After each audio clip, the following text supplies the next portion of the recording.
Schultz continues to flail away with the right hand. When Schultz got to the Flyers, it all changed. He became the hunter. Schultz is now going to the midsection. He took on all of the players on all of the teams that used to beat us up and beat them up. Schultz trying to get him at long range. I was a goal scorer, believe it or not. Rarely fought. It wasn't until I got sent to the Eastern Hockey League by the Flyers in my first year at the end of training camp that I started fighting. I got in a fight my first game, I got in a fight my second game, and all of a sudden I was Sergeant Schultz. So I'm sure the Flyers were going, what's this Schultz doing down there?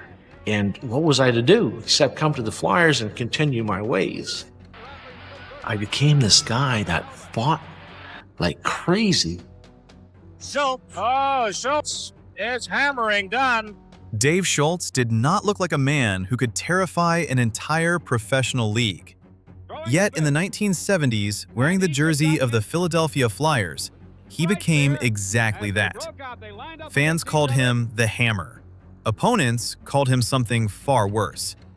He helped the Flyers win back-to-back Stanley Cup championships in 1974 and 1975.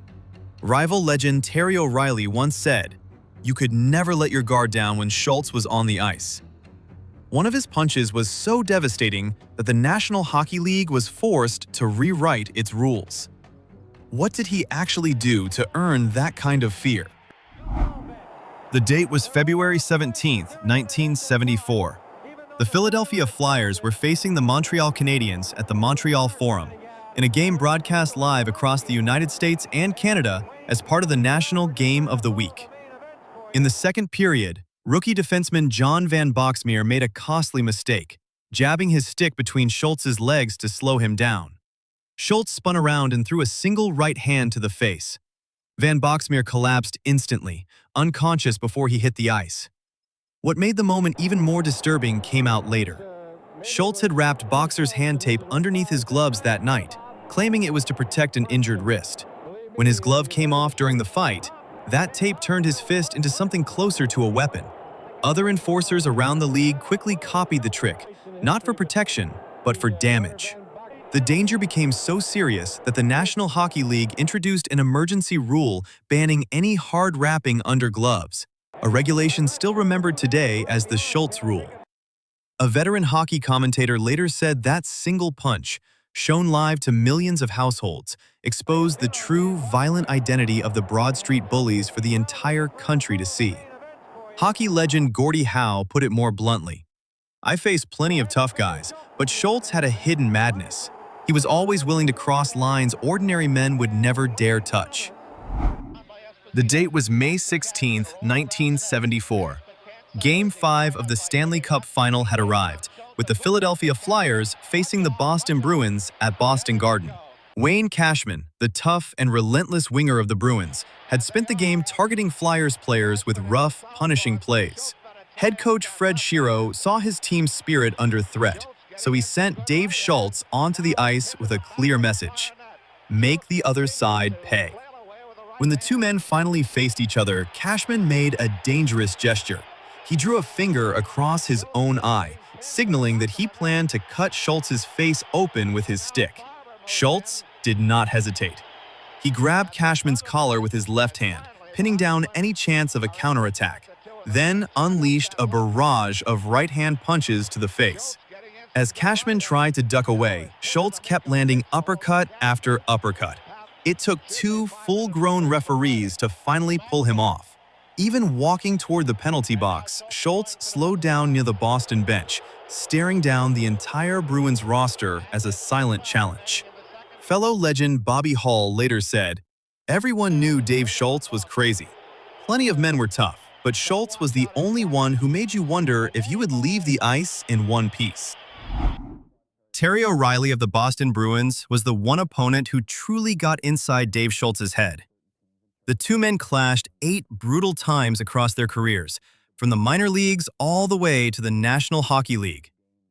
None of those battles compared to January 25, 1976, when they collided like two wild animals, trading headbutts and vicious hooks in a fight neither man seemed willing to end. For Schultz, facing O'Reilly was never just physical. It became a psychological torment that followed him off the ice. Whenever he saw Boston Bruins listed on the upcoming schedule, panic set in almost immediately.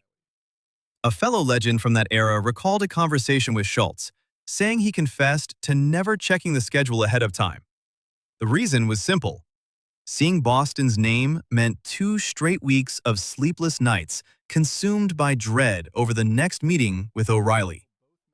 Terry O'Reilly himself later reflected on that rivalry with a chilling honesty. You could never let your guard down when Schultz was on the ice. He wasn't just playing hockey.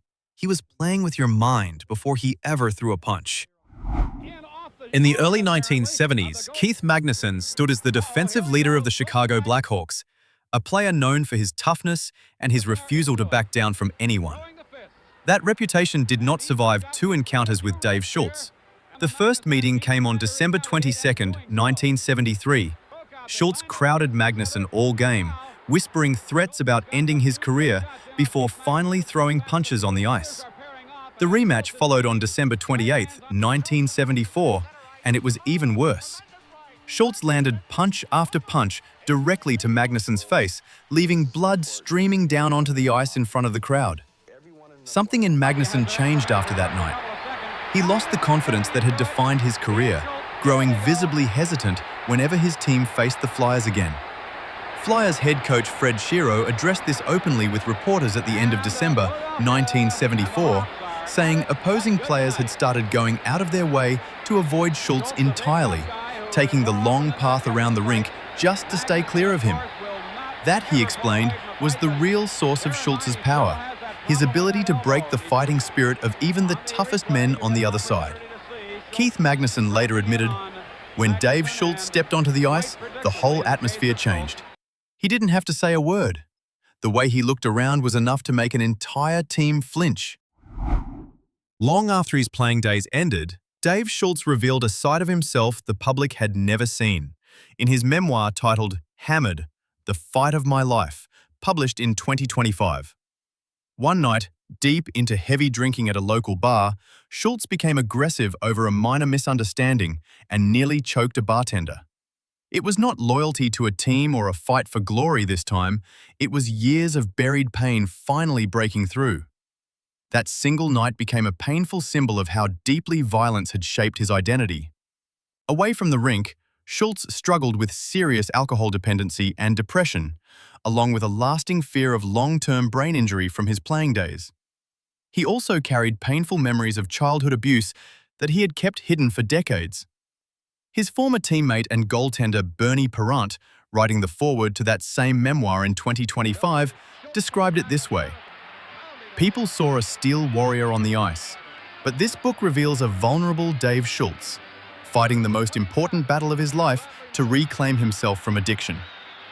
Schultz wrote with striking honesty about the cost of his own career, admitting that he felt used up and discarded by the sport, left with a life broken both financially and emotionally, and forced to learn how to fight himself just to keep surviving.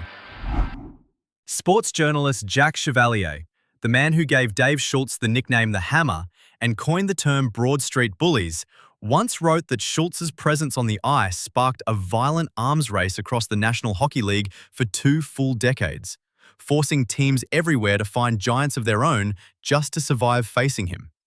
So here is a question for you. Which National Hockey League player do you think was even crazier than Dave Schultz? Please like it and subscribe to our channel to support us. Thank you.